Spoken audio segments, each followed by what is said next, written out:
하나님은 살아계십니다. 하나님을 기대합니다. 하나님이 하실 수 있는 줄 믿습니다. 오래전 영국의 윌리엄 부스가 앞으로 기독교는 위기에 봉착하게 될 것이다. 그리고 말했습니다. 그 위기는 성령이 없는 신앙, 그리스도 없는 기독교, 회개 없는 죄사함, 거듭남 없는 구원, 하나님을 의식하지 않는 정책, 지옥 없는 천국이 될 것이다. 그리고 이야기했습니다. 그리고 나서 그 이후 기독교는 영국에서 무너지기 시작하고 교회는 텅텅 비었습니다. 토저 목사님은 오늘날 교회가 무력하게 된 까닭은 성령을 체험하지 못한 사람이 성령에 대해서 설교하기 때문이다. 그리고 이야기를 했습니다. 회개를 체험하지 못한 목회자들이 단순히 믿음을 강조하고 기독교의 복음을 지복신앙으로 조장하기 때문이다. 심지어는 믿음 외에 덧붙이는 것을 이단으로 치부해버리기 때문이다. 그래서 사람들은 믿는다고 말하면, 시인하면 구원받는 것으로 착각하는 것이다. 그렇습니다. 중요한 것은 성령이 무엇인지도 모르고 성령에 대해서 깨닫지도 못하고 성령의 인도하심을 바라지도 않고 살아가고 성령과는 상관없는 삶을 살아가면서도 기독교인이라고 생각하는 일입니다. 진정한 그리스도인들은 성령과 무관한 사람들이 아닙니다. 지난주에 성령에 대해서 말씀을 드릴 때 성령은 우리에게 구원의 확신을 주신다. 뿐만 아니라 성령님은 하나님의 나라의 기쁨, 평강을 우리에게 알게 하신다. 그래서 성령의 열매를 맺게 하시고 그것뿐만 아니라 성령님은 우리의 길을 인도하시는 분이다. 그리고 말씀을 드렸습니다. 우리 주변에 저 사람이 성령을 받은 사람인가 아닌가를 어떻게 합니까? 사실은 그렇게 어렵지 않습니다. 때로는 성령을 받았는지 받지 않았는지 아는 것은 어려울 수 있어도 저 사람이 요즘 성령 충만한가 아닌가는 결코 어렵지 않습니다. 왜냐하면 주변에 은혜 받은 사람을 보십시오. 은혜 받은 사람은 표가 납니다. 주변에 사랑에 빠진 사람을 보십시오. 사랑에 빠진 사람도 표가 납니다. 성령을 받았는데 아무 표가 나지 않는다? 그건 뭔가 문제가 있겠죠. 식당에 가면 어떻습니까? 고깃집에 가면, 아니면 홍어회를 전문으로 하는 집에 가면 옷을 겉옷벗으라고 해서 비닐봉지에다가 꼭꼭 싸놓습니다. 왜냐하면 옷에 고기 냄새가 벨까봐, 홍어 냄새가 벨까봐. 그렇게 옷을 꼭꼭 싸놓고 와도 냄새가 납니다. 바지 벗고 고기를 먹을 수는 없잖아요. 그러니까 바지 입고 고기 먹고 홍어를 먹었기 때문에 겉옷은 냄새가 안 나는 것처럼 입고 올지 몰라도 냄새 납니다. 마찬가지로 불에 가까이 하면 불 냄새가 나고 불에 가까이 하면 연기 냄새가 옷에 배는 것처럼 성령 받은 사람은 표가 납니다. 세상의 영도 마찬가지입니다. 세상의 영도 아주 강력해서 세상의 영도 우리에게 착 달라붙습니다. 세상의 영이 달라붙으면 세상의 영이 교묘하게 자신을 드러내지 않으려고 해도 결정적인 때는 드러납니다.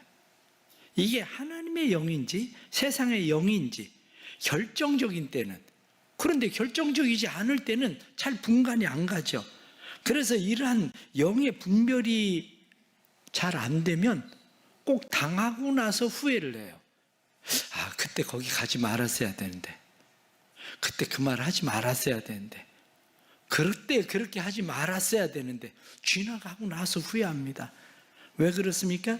영을 잘 분별하지 못하기 때문에 일어나는 일이죠. 세상의 아들들은 세상의 영을 받습니다. 하나님의 자녀들은 하나님의 영을 받습니다. 성령의 인도하심을 받고 성령의 지배를 받는 사람, 아니면 세상에 속한 세상의 영을 쫓아 살아가는 사람, 그것은 우리에게 구분되는 삶입니다. 자연에 속한 사람은 하나님의 영에 속한 일을 받아들이지 않는다. 그렇습니다. 자연에 속한 사람들은 하나님의 영을 알지 못하기 때문에 받아들이지 않습니다. 그러나 하나님의 영으로 일하는 사람들을 보면서 그들은 무엇라고 이야기하느냐? 그게 말이 돼? 이렇게 이야기하죠. 고린도전서 2장 14절 말씀은 이런 일은 영적으로만 분별되느니라. 영적으로 분별되는 일이지 자연의 생각을 가지고 분별되는 일은 아닙니다. 창세기 1장 2절 말씀 보면 하나님이 세상을 창조하실 때에 하나님과 함께 있었던 분이 누구냐면 성령님이에요. 성령님은 수면에 운행하시니라. 그렇게 말씀하시면서, 그렇기 때문에 하나님의 영이신 성령님은 막연한 분이 아닙니다. 성령님은 하나님이 지정의를 가지고 계신 것처럼 예수님도 지정의를 가지고 계시고, 뿐만 아니라 성령님도 지정의를 가지고 있는 인격체입니다. 성령님이 우리 가운데 계신다는 것은 인격적으로 성령님을 느끼는 겁니다. 오늘 성경 본문에 나타난 말씀은 예루살렘 교회에 큰 박해가 일어났습니다. 그래서 큰 박해로 인해서 성령 충만했던 스데반이 나가서 설교를 하는데 사람들이 마음에 찔림을 받고 스데반을 돌로 쳐서 죽였습니다. 세례 요한은 성령의 충만함을 받고 설교했더니 3,000명 회개하고 돌아왔는데, 이건 웬일입니까? 스데반은 성령 충만해서 설교를 했는데 돌에 맞아 죽는 일이 벌어지고 맙니다. 스데반이 죽음을 당하자 사도행전 8장 1절 말씀은 그날에 예루살렘에 있는 교회에 큰 박해가 있어 사도 외에는 다 유대와 사마리아와 모든 땅으로 흩어지니라. 말씀을 보니까 사도 외에는, 그럼 사도들은 왜 안 흩어졌을까? 사도들은 예루살렘 교회를 지키는 데 있어서 큰 박해 속에서 그들은 순교를 각오한 사람들입니다. 우리는 여기에서 순교해야 된다. 왜? 교회가 박해를 받고 있으니까 교회를 지키기 위해서. 그런데 빌립에게 성령님께서 말씀하신 거죠. 빌립에게 야, 사마리아로 가거라. 그래서 빌립이 복음을 전하러 사마리아로 갑니다. 원래 사마리아는 예수님께서 지나가려고 하실 때에 그 능력을 행하던 예수님도 거부하던 사람들이 사마리아 사람들입니다.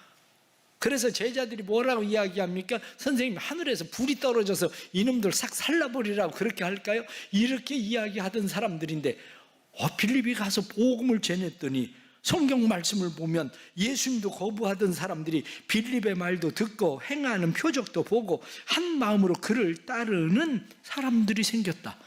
이렇게 말씀합니다. 그래서 그곳에 복음의 역사가 일어나기 시작을 하니까 예루살렘 교회가 그 소문을 듣고, 그래? 사실인가? 그래서 베드로와 요한을 파송합니다.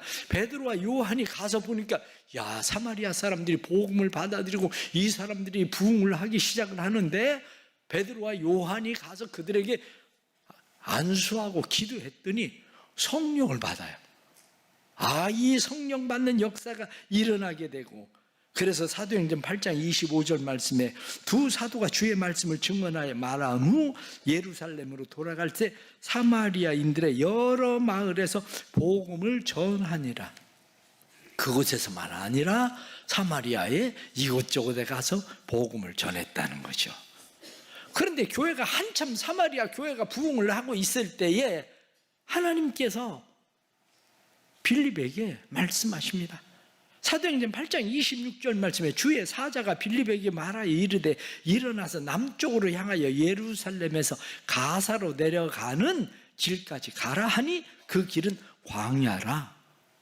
말씀을 보니까 26절에는 주의 사자, 29절에는 성령이, 39절에는 주의 영이 이렇게 표현합니다. 주의 사자나 성령이나 주의 영, 이 모든 것은 다 같은 말입니다. 그래서 가사는 예루살렘에서 서남쪽으로 70km 떨어져 있는 도시인데 그곳으로 내려가는 길을, 그곳 지리를 잘 알고 있는 빌립은 그곳에 가면 광야길인데, 그걸 알고 있었어요. 광야길인데, 지금 교회가 한참 부흥하고 있는데 하나님 왜 나를 그리로 가라고 그러실까? 이유는 몰라요.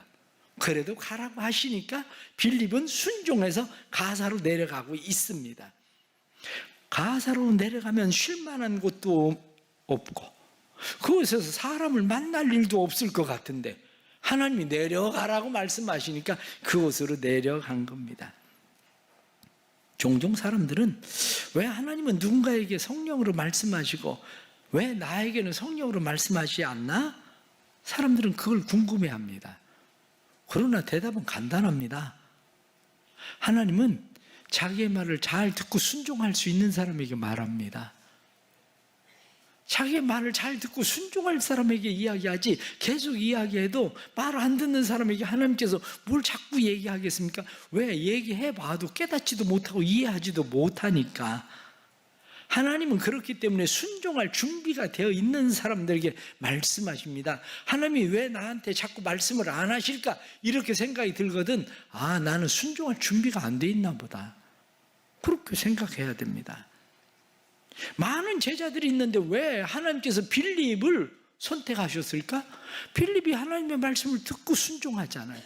사마리아로 가라고 얘기하니까 사마리아로 가고, 그것뿐만이 아니라 가사로 가라고 이야기하니까 가사로 가고, 그것뿐만이 아니라 아수도로 가라고 이야기하니까 아수도로 가고, 빌립은 하나님의 말씀에 지속적으로 순종합니다. 그런데 광야길에 가던 빌립이 그곳에서 유월절을 지키러 온 에디오피아 내시를 만납니다. 이 에디오피아 내시는 간다게라고 하는 여왕의 국고를 맡은 그러한 내시였습니다. 우연 같은데 우연이 아니라 하나님이 계획하시고 빌립을 보내신 거고 그곳에서 이 내시를 만나게 된 거죠. 성령께서 빌립에게 말씀하십니다. 수레로 가까이 가라. 그래서 달려서 수레에 가까이 갑니다. 저 멀리 가고 있는 수레를 보고 가까이 달려가서 보니까 이 내시가 이사야 성경을 소리내서 읽고 있습니다. 이사야 성경을 소리내서 읽고 있는 내시에게 이야기합니다. 당신 읽고 있는 그 성경이 무슨 내용인지 아니? 그걸 물었더니 그가 이야기하기를 알려주는 사람이 없는데 내가 어떻게 알겠나? 그런데 이 사람은 성경을 어디서 나서 성경을 읽고 있을까? 참 궁금하기도 합니다. 어떻게 이 사람은 그것을 알고 유월절을 지키러 예루살렘까지 왔는가? 빌립이 그 사람에게 이야기할 때에 그가 내 마차에 올라와서 얘기 좀 해줘라. 그래서 빌립이 성경을 풀어서 설명해주고 그 어린 양이 바로 예수 그리스도다. 그리고 복음을 이야기하게 됩니다. 에디오피아 여왕 간다게 이렇게 이야기하지만 간다게라고 하는 것은 우리가 성경 구약 성경에 바로 그러면 바로는 애굽의 왕을 지칭할 때 바로 그렇게 이야기합니다. 아비멜렉 그러면 그것은 블레셋의 왕을 지칭할 때 아비멜렉. 간다게 그러면 에디오피아의 왕을 이야기할 때 간다게 그렇게 이야기하는 말이에요. 그런데 이 에디오피아 내시가 어떻게 유월절을 알고 이스라엘의 절기를 알고 거기까지 왔을까? 그것은 성경에 나오는 말씀 가운데서 사람들은 답을 찾죠. 열왕기상 10장의 말씀을 보면 솔로몬의 지혜가 얼마나 뛰어난지 솔로몬의 지혜가 사방에 퍼지니까 스바에서 여왕이 솔로몬을 찾아옵니다. 스바의 여왕이 누구냐면 스바가 바로 에디오피아의 여왕이 솔로몬을 찾아와서 솔로몬의 지혜를 듣고 그리고 그가 돌아갑니다. 32가지 설이 있습니다. 하나는 지혜를 듣고 돌아간 스바의 여왕이 이야기하기를 스바의 여왕이 당신의 아들을 한 명 나에게 보내주십시오. 그래서 아들을 보내줬다는 설도 있어요. 그러나 많은 사람들이 알고 있는 그러한 설은 이 여왕이 솔로몬과 하룻밤을 보낸 거예요. 그래가지고 가가지고 아이를 낳았다. 이렇게 이야기하죠. 그게 영화 레시드 다이빙 리조트라고 하는 영화에 보면 그런 이야기들이 나와요. 그런데 그 이야기를 보면 하룻밤을 보내고 간 여왕이 아들을 낳아요. 잘생긴 아들을 낳게 되는데 메넬리크라고 하는 아들이거든요. 이 메넬리크가 조금 컸을 때에 그 아들을 솔로몬에게 보냅니다. 솔로몬에게 잘생긴 아들을 보내니까 그 어린 아들을 보고 왕이 솔로몬이 얼마나 좋아하는지, 아들이 다시 돌아갈 때에 솔로몬이 각 지파에서 사람들을 뽑아가지고 그 아들과 함께 보냈다는 그런 이야기예요. 설이에요. 성경에 나오진 않아. 그런데 그렇다고 그래. 그런데 이 사람들이 모여서 살고 있었던 곳이 어디냐면 에티오피아의 고대 도시인 아굽이라고 하는 도시입니다. 이 아굽이라고 하는 도시 1860년에 영국의 선교사가 에티오피아를 방문을 했는데, 에티오피아를 돌아다니다가 이 아굽이라고 하는 곳에서 사람들을 발견했는데, 야, 이게 웬일이야? 이 사람들이 얼굴은 검은데, 얼굴 검은 사람들이 유대의 전통들을 똑같이 지키거든요.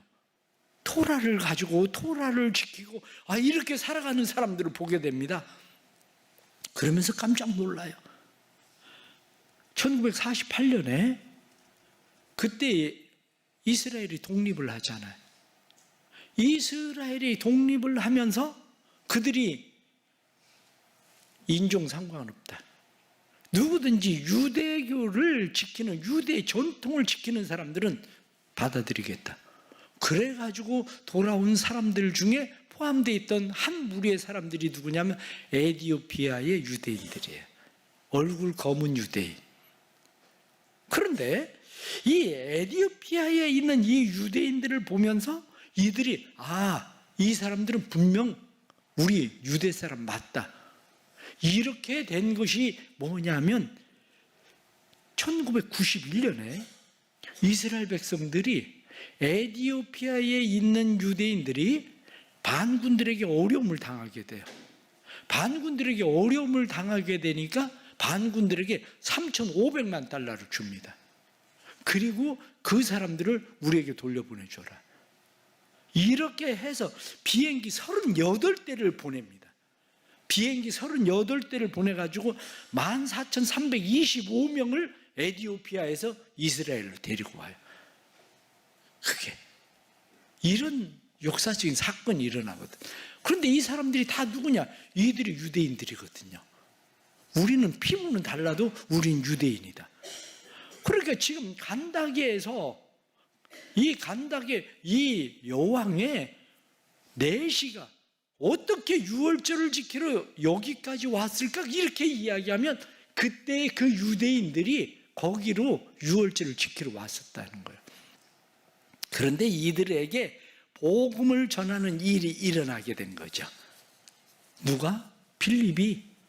그래서 기독교 복음이 거기에 에티오피아에 왜 기독교가 그렇게 많습니까? 기독교인이? 바로 그 이유가 그거예요.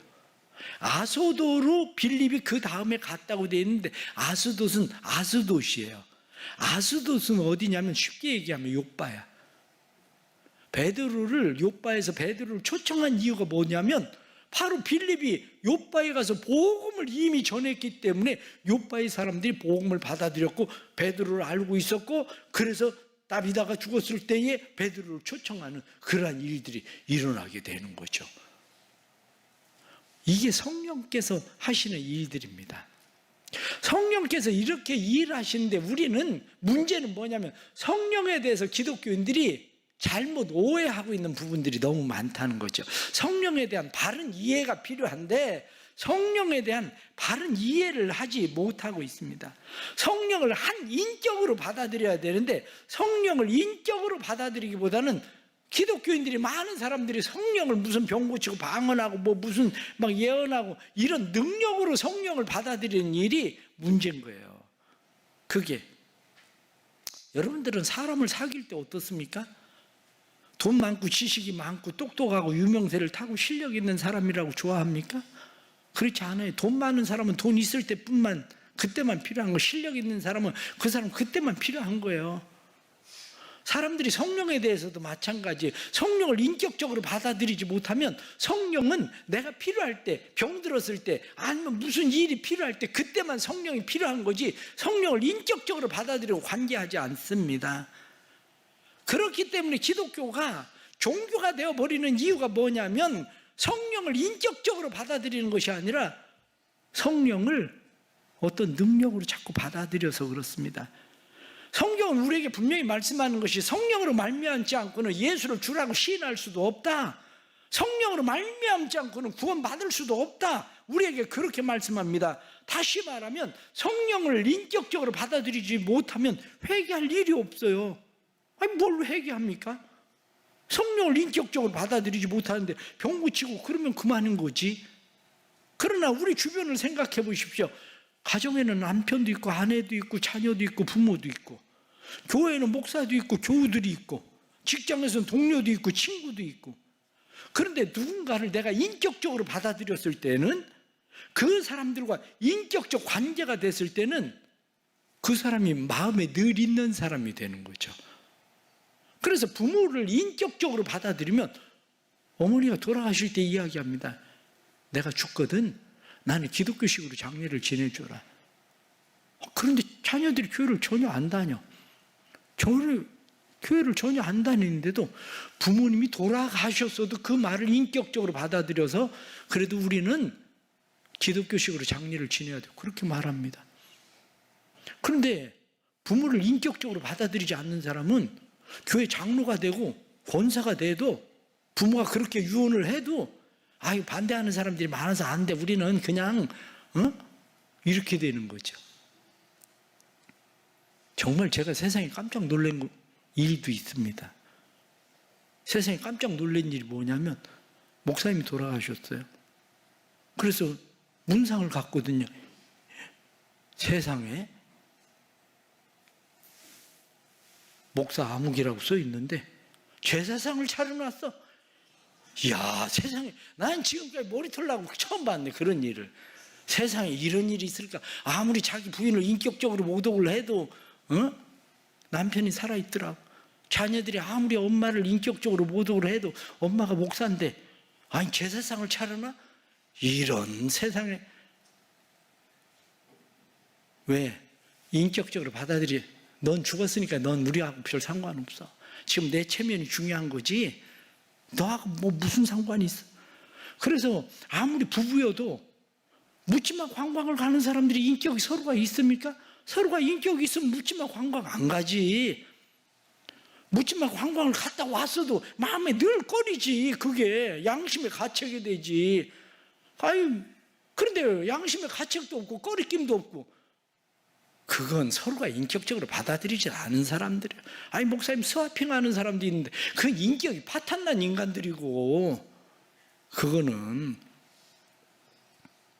살아가면서 그렇습니다. 누군가가 지금 여기에 없어도, 만일 여러분들이 누군가 그 자리에 없다고 해서 그 사람에 대해서 악담을 하거나 아니면 그 사람에 대해서 허물을 이야기하거나, 심지어는 사실일지라도 그 사람의 체면에 손상되는 일을 내가 말하고 있으면 그 사람이 내 안에 인격적으로 들어와 있는 사람이 아니에요. 그 사람이 내 안에 인격적으로 들어와 있는 사람이라면 내 앞에 이렇게 앉아 있는데 어떻게 그 사람을 대놓고 내가 욕을 합니까? 대놓고 어떻게 그런 소리를 합니까? 인격적이 아니기 때문에 그런 거란 말이죠. 그래서 인격적이 아닌 사람은 어떻습니까? 앞에 보일 땐 막 아부하고 막 그렇게 맨날 정말 초하루야. 그런데 보이지만 않으면 그때부터 욕을 하고 얼마나 헐뜯기 시작하는지, 그건 인격적인 사람이 아닌 거예요. 그 사람을 자기 안에 인격적으로 받아들인 사람이 아닌 거예요. 기독교 신앙이라고 하는 것도 그런 겁니다. 하나님이 지금 내 눈앞에 보이지 않아도 하나님이 내게 인격적인 사람은 하나님이 항상 그래서 있는 것처럼 행동하는 거예요. 성령을 인격적으로 받아들인 사람은 성령을 근심되게 하지 마라. 성령을 슬퍼하게 하지 마라. 성경에 말씀한 대로 성령님을 근심되게 하거나 슬퍼하게 하지 않습니다. 그렇게 했을 때 후회하게 되고 회개하게 되고, 그 이유가 어디냐? 성령을 인격적으로 받아들였기 때문입니다. 군에 간 아들이 편지를 보냅니다. 그 편지를 대할 때 엄마는 인격적으로 그걸 받아들여요. 그래가지고 펑펑 웁니다. 아들의 목소리를 듣는 것 같아. 그래, 그 엄마는 편지를 읽으면서 엄마는 우는데, 다른 사람 편지 줘보세요. 그 편지 읽고 아이 편지 참 잘 쓴다고 그러지 누가 그 편지를 읽고 울어? 울 일이 없지. 왜냐? 그 아들하고 나하고 인격적으로 뭐 무슨 상관인데. 바로 그런 거예요. 소설을 읽으면 사람들이 마음에 감동을 받을 수는 있지만 소설을 누가 인격적으로 받아들입니까? 마찬가지예요. 그러나 우리가 성경을 읽으면 어떻습니까? 성경을 읽으면 성경은 하나님의 말씀으로 받아들이거든. 그 말은 무슨 얘기냐면 인격적으로 성경을 받아들인다, 그 이야기입니다. 인격적으로 성경을 받아들이기 때문에 그 말을 내가 지켜 행하려고 하죠. 부모가 돌아가시면서 자녀들에게 유언을 합니다. 그 중에 특별히 돌아가시면서 유언을 하기를 둘째에게 집을 줘라, 그리고 이야기를 합니다. 둘째 집을 주라고 할 때는 아버지가 얼마나 마음이 둘째에게 가 있으면 그 집을 주라고 하겠습니까? 첫째 공부시키느라고 둘째는 내가 공부를 제대로 못 시켰더니 둘째가 지금 사는 게 이러니 집이라도 줘야지, 그 생각 아버지는 하고 있는 거예요. 그런데 첫째가 아버지를 인격적으로 받아들이지 못하니까 집을 장남을 줘도 서운한데 무슨 둘째한테 집을 주냐고 소송을 하고 집을 쑥대밭을 만듭니다. 왜? 아버지를 인격적으로 생각하지 않기 때문에 그런 거예요. 이게 성령님은 우리가 단순하게 생각해야 될 그런 분이 아니라 우리의 삶에 인격적으로 오신 분이에요. 내가 인격적으로 받아들이고 그분의 말씀이 살아있다는 것을 우리는 믿는 거예요. 그러려면 기본적으로 성령에 민감해야 됩니다. 우리가 성령에 민감해야 성경을 읽어도 성경 속에서 하나님의 음성이 들려요. 설교를 들어도 성령에 민감하고 인격적으로 받아들여야 설교를 들으면서 설교 속에서 하나님의 말씀이 들립니다. 그런데 어떻게 교회를 다니면서 10년, 20년 다닌다면서 하나님의 음성을 들어본 일이 없대? 이게 무슨 일이야? 교회 올 때는 늘 하나님 말씀 들으러 온다는데 20년을 다니고 어떻게 하나님의 음성을 들어본 일이 없어?